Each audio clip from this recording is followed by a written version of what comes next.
evening and welcome to Tucker Carlson Tonight. In July of 1993, a radio station in Kigali, Rwanda, began openly attacking one of the country's main ethnic groups, the Tutsis.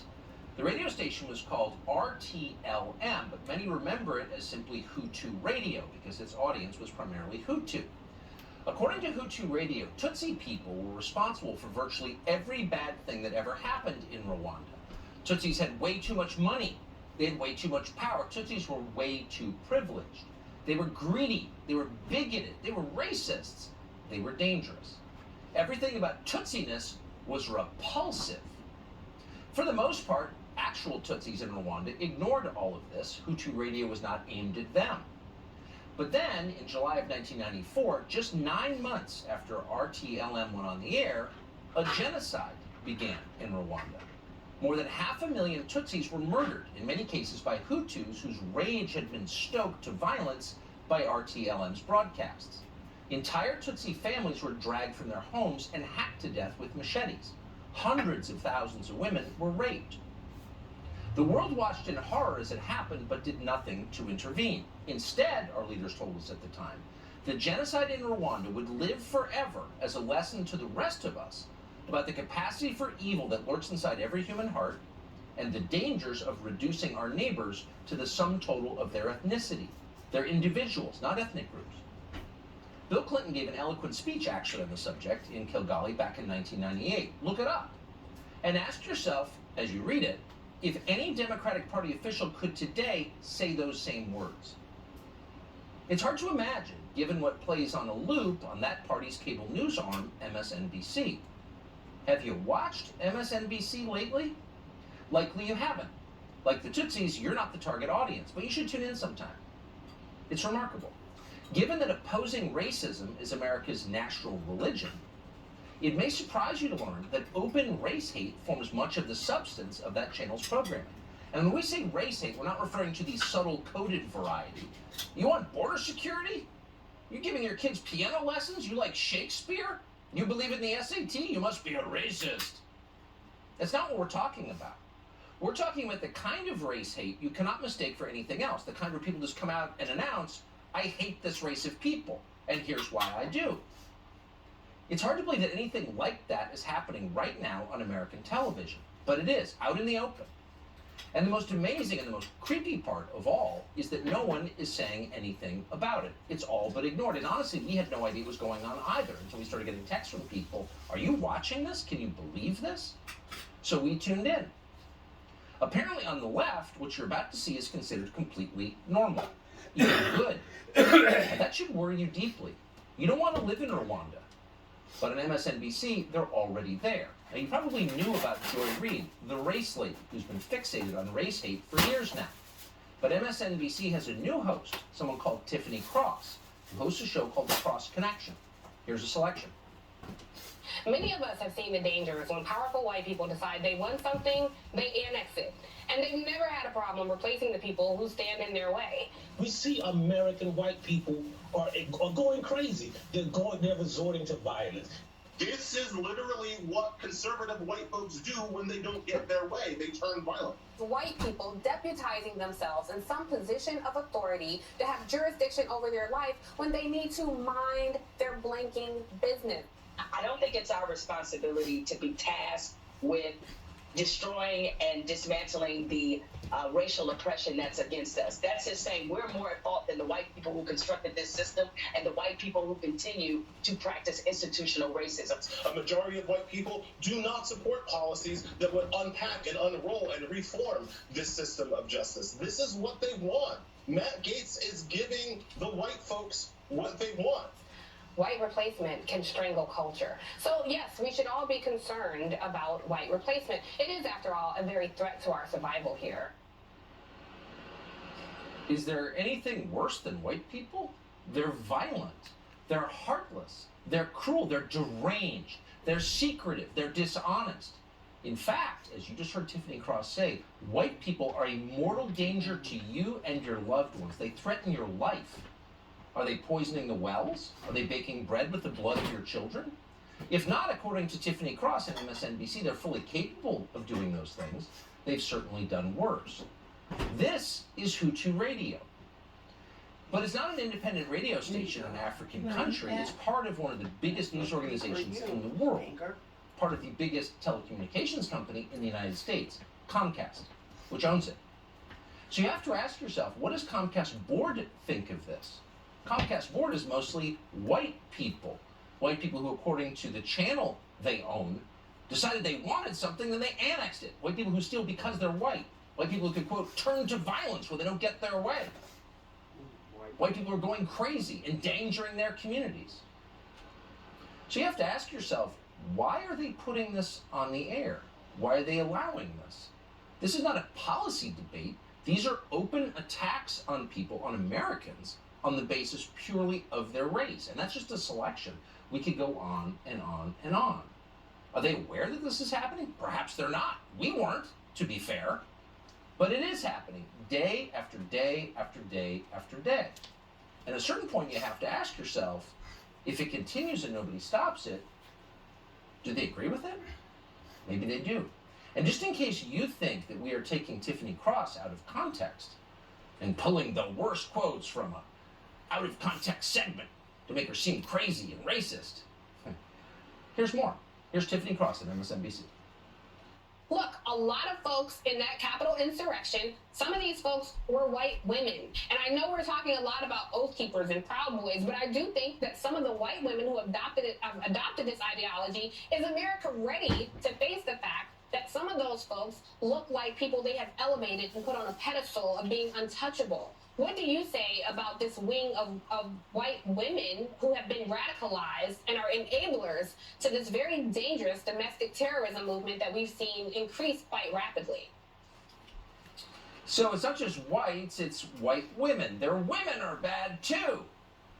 Women, of course, are the key to reproducing the white race, which is clearly a threat, as she says again and again, to you and your family. They're dangerous. They want to hurt you. Now, don't be fooled by the fact that Tiffany Cross can barely speak a coherent sentence. She was a communications major, apparently, according to the internet.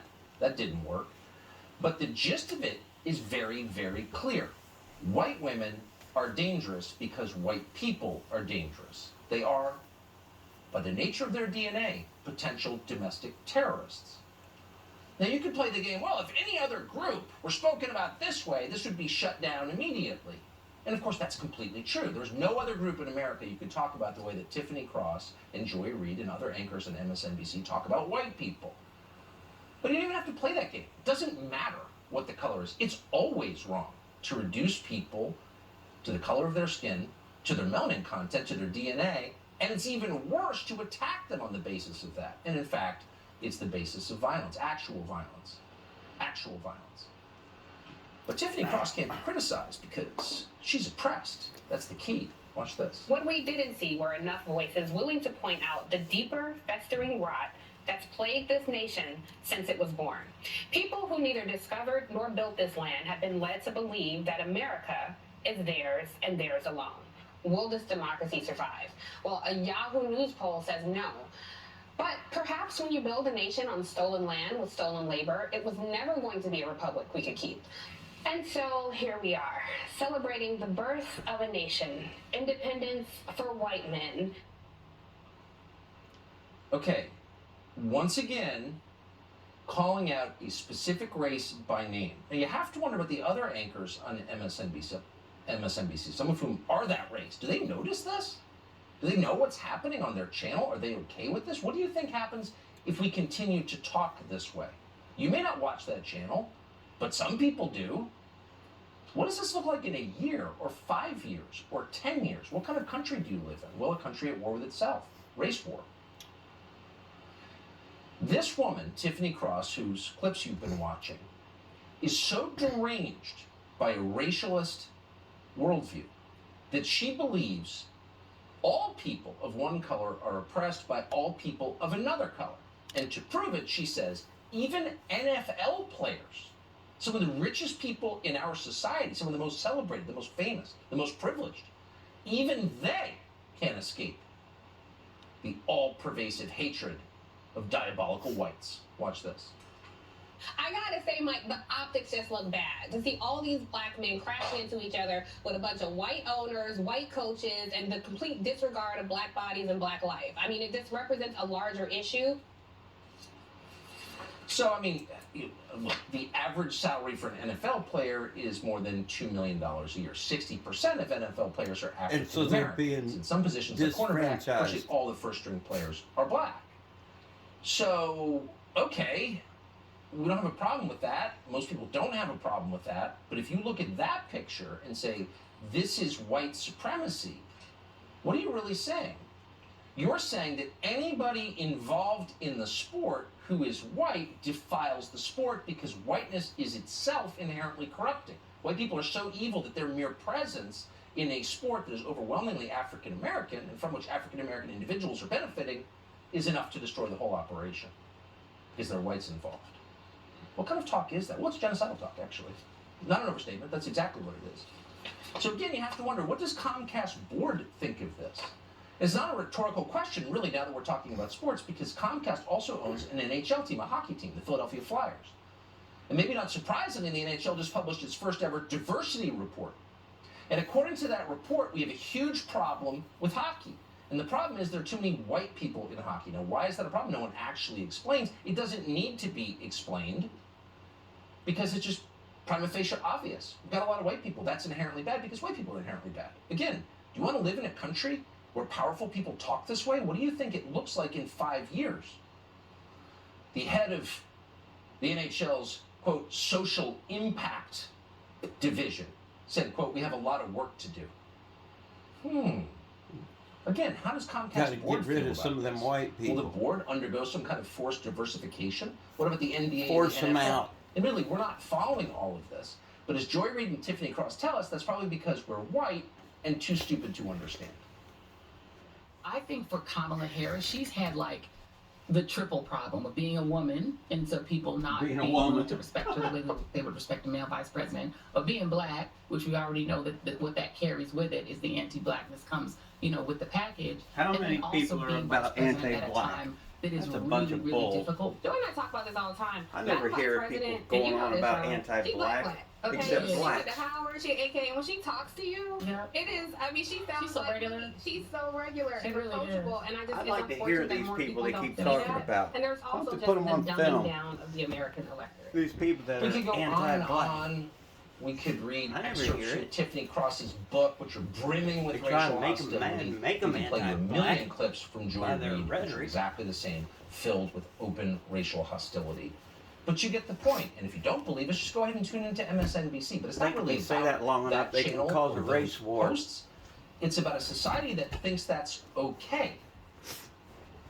Where it's not really about diversity, it's about hating other people on the basis of their race. And it's a little bewildering to the rest of us who thought the whole point of America was that we're aspiring to a country where we are judged by the content of our character, not the color of our skin. And all of a sudden, racial reductionists don't simply have the floor and the platform on cable news shows, but have apparently the unquestioning support of the biggest telecommunications company in the United States. What does that say about the country and its leadership? Jason Whitlock is the host of Fearless. He joins us to respond tonight. Jason Whitlock, thanks so much for coming on. This seems, and I'll just be honest, as noted, I didn't really know this was happening. I'm not all that interested in hearing people talk about race, and I'm definitely not interested in watching that channel. But once you do watch it, you think, how can this be happening and nobody says anything? Tucker, it's pervasive across corporate media. It's pervasive in the sports world. It's one of the reasons why I left ESPN and Fox Sports, to be quite frank with you, and wanted to do my own independent thing because of the way that we talk about race in the corporate media. It's very unhealthy. It's very toxic. It's intended. People have been bought and paid for to undermine this country. Tiffany Cross, Joy Reid, any of the other people doing this type stuff, they know exactly what they're doing. They're doing exactly what they're told to do. They're planting the seeds to make people believe that the American experiment is a failure and the Constitution needs to be rewritten. That's right. And they're That's right. using race as their disguise. That's the entire agenda here. They're not hiding it. America is a failure in their mind because the outcomes don't meet their demographic criteria or quotas. And so all of this is to bait all of us into a race war and distract us from an attack on America, its Constitution, and primarily it's an attack on God. People get upset that, oh, like Christian nationalism. This country was founded on biblical principles. Period. End of story. This is a biblical experiment, the United States of America, and it has been a success. The atheists, the Marxists, the people hostile to God want to end this biblical want to tear experiment, it down. and they're using Socialist race and to tear it communistic down. people. That's the nuclear weapon. Race, race, race, race, race. We haven't treated race right. We got to write a new constitution. This whole thing's been a failure. It's a smokescreen. It's an attack on God. Those of us that are believers, regardless of our surface level differences of skin tone, if you're a believer, you got to wake up and look at what they're doing. They're attacking God. You think they're attacking you. They're not. They're attacking God, and they're attacking a country that was founded on biblical principles. Is this country perfect? No way.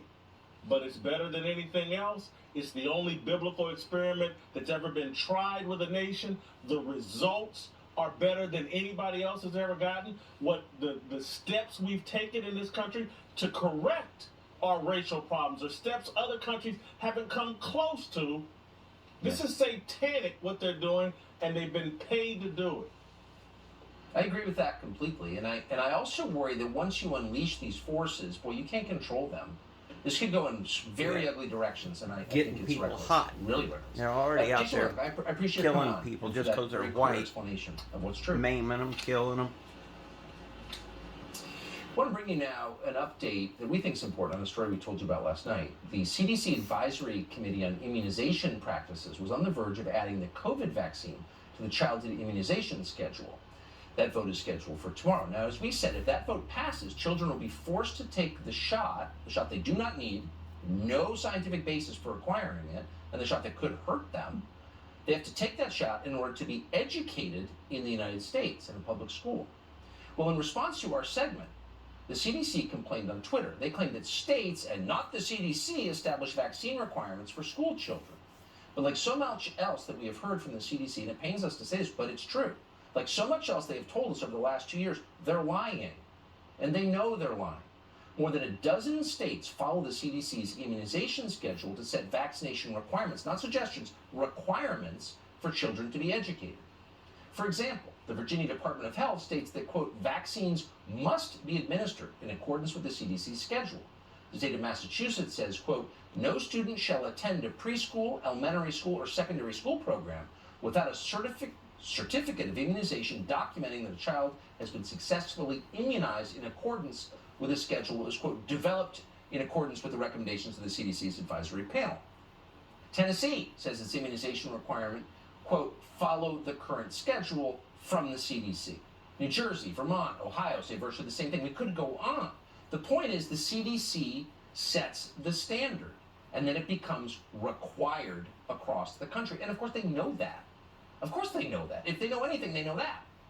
So we called the CDC and asked a simple question. Do you deny that once the COVID vaccine is added to the childhood immunization schedule, many schools and states will require it based on your recommendation? And of course they know that's true. We caught them lying, so they didn't even bother to respond to us because apparently we're not American citizens and don't deserve a response. Does not enhance your faith at all. We noticed something weird while on Amazon the other day. You couldn't find certain books. Really? Are they banning books? Well, yes, they are, actually. Amazon, the world's biggest bookseller, has colluded with the Biden administration to censor books whose ideas they believe you shouldn't be exposed to. Ooh, that shouldn't be allowed. They had in a hurt the democracy, Democratic but they're Party. doing it, and we have the details. Our honesty.